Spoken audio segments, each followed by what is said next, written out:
Good morning students. कल हमने discuss किया था क्वेश्चन नंबर ए, बी और सी चैप्टर 7 का। आज हमें देखना है question number D. Question D को हम लोग डिस्कस करेंगे, वीडियो में भेजूंगी, उसका डिस्कशन आप अच्छे से सुनेंगे। उसके बाद उसका आंसर जो है आप कॉपी में लिखेंगे। लिखने के बाद नेक्स्ट जो हमारा ऑनलाइन क्लास होगा उसमें मैं उन सबको चेक करूँगी कि आपने सही लिखा है या नहीं। जैसे हमारा पहला क्वेश्चन है, what is an occupation. Occupation क्या है, तो देखते हैं ऑक्यूपेशन क्या है। यहाँ मैंने लिख के रखा हुआ है ऑक्यूपेशन जो है, जो शुरू में आपके बुक में भी दिया हुआ है। N occupation is a meaningful task that is undertaken for earn livelihood. Occupation क्या है? ऑक्यूपेशन एक मीनिंगफुल टास्क है जो किसी मतलब से हम करते हैं, अपना लिवलीहुड अर्न करने के लिए, जीविकोपार्जन अर्जित करने के लिए हम जो वर्क करते हैं उसी को हम ऑक्यूपेशन कहते हैं। जैसे doctor, engineer, mason, teacher, carpenter, farmer, जो भी काम हम पैसा कमाने के लिए करते हैं हम उसको ऑक्यूपेशन कहते हैं।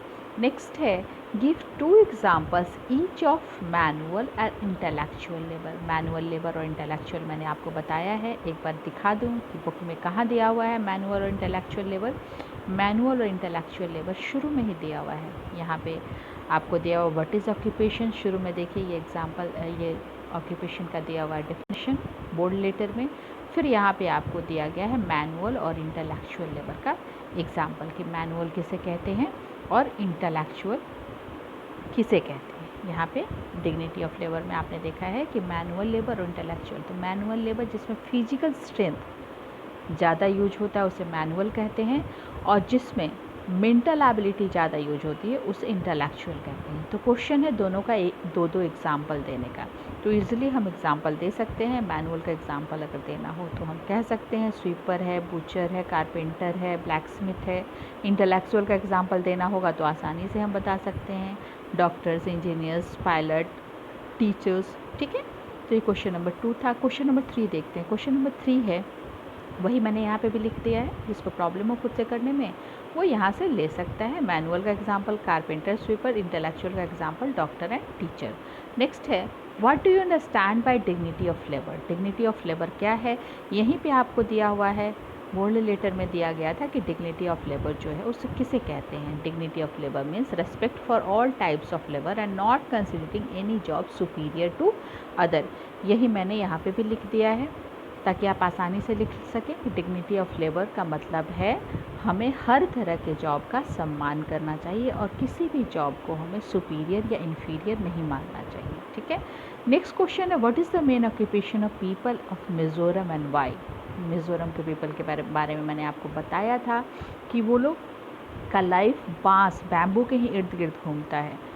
वहाँ के लोग बैम्बू हैंडीक्राफ्ट ही ज़्यादा बनाते हैं, जो विदेशों में भी बहुत ज़्यादा डिमांड है। तो हम ये बोलेंगे कि bamboo handicraft is the main occupation of people of Mizoram because bamboo grows abundance there. क्योंकि यहाँ पे बैम्बू जो है वो बहुत ज़्यादा मात्रा में पाया जाता है। यहाँ पे आपको एग्जांपल दिखाती हूँ कि जो दिया हुआ है बैम्बू के बारे में क्या है। यहाँ पे हमने देखा था अवेलेबिलिटी ऑफ रॉ मटेरियल के साथ यहाँ पे दिया हुआ था मिज़ोरम के पीपल का। यहाँ पे पिक्चर पे दिया हुआ कि मिज़ोरम के जो लोग हैं वो बैम्बू के घर में रहते हैं, बैम्बू के चेयर पे बैठते हैं, बैम्बू खाते हैं, बैम्बू के बाउल में खाते हैं, बैम्बू के चॉपस्टिक से खाते हैं। बैम्बू हैंडीक्राफ्ट वहाँ का ग्रेट डिमांड में है। तो सारा कुछ जितने भी क्वेश्चन आंसर है आपके बुक में से ही, आप अगर कोशिश करेंगे तो खुद से भी लिख सकते हैं, नहीं लिख पाएंगे तो यहाँ से आप हेल्प ले लेंगे। नेक्स्ट है, how did Gandhi ji inculcate dignity of labour in Sabarmati Ashram. Gandhi जी ऐसा क्या करते थे कि जिससे हमें ये पता चले कि वो डिग्निटी ऑफ लेबर को फेवर करते थे। तो गांधी जी जो है वो Gandhi ji inculcate dignity of labour in Sabarmati Ashram by taught the people of ashram to clean their toilets and surrounding themselves.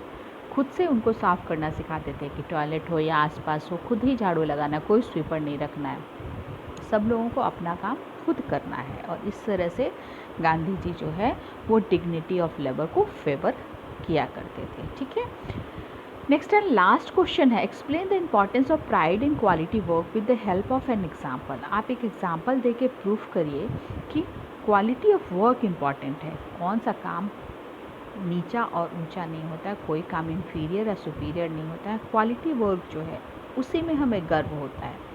तो obviously the hard work, devotion and duty and pride in the quality of work of many people make our life comfortable. अगर sweeper ना हो, अगर Taylor ना हो, अगर butcher ना हो, अगर फार्मर ना हो, तो सिर्फ डॉक्टर, इंजीनियर हमें क्या फ़ायदा होगा। हमें हर तरह के काम की आवश्यकता है, हमारे सोसाइटी में हर लोगों की आवश्यकता है, और सारे लोगों की मिली हुई मेहनत है कि हम अपनी लाइफ को कंफर्टेबली बिता पाते हैं। That's why we need all type of job. ठीक है, एग्जाम्पल पूछ रहा है तो हमने एक एग्जाम्पल दे दिया टेलर का कि if we need to stitch our cloth we have to go to a tailor not to a doctor. अगर हमें अपना कपड़ा सिलवाना है तो हमें एनी हाउ टेलर के पास ही जाना होगा, डॉक्टर के पास जाके हम कपड़ा नहीं सिलवा सकते हैं। ठीक है, तो यही है क्वेश्चन नंबर 1 to 6 जो है हमने डिस्कस कर लिया। कल हम लोग आगे देखेंगे। ये देखिए, ये क्वेश्चन नंबर 1 से लेकर 6 तक जो था डी का, उसको हमने डिस्कस कर लिया। इसको आप लोग नोट भी कर लेंगे। हु एम आई जो है हम लोग कल देखेंगे, और मैप स्किल को कल हम लोग देखेंगे। आज के लिए इतना ही। ओके बेटा, बाय।